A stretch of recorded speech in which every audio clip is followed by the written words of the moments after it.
ਛੱਡ ਦਿਲਾ ਮੇਰੇ ਆ ਜੇ ਉਹਦਾ ਸਰ ਹੀ ਗਿਆ, ਕਿਨੇ ਤੈਨੂੰ ਪੁੱਛਣਾ ਜੇ ਤੂੰ ਮਰ ਵੀ ਗਿਆ।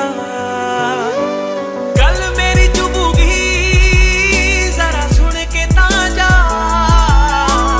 ਅੱਜ ਮੇਰੀ ਗੱਲ ਦਾ ਗੁੱਸਾ ਕਰਕੇ ਤਾਂ ਜਾ। ਦੁੱਖ ਤੇਰੇ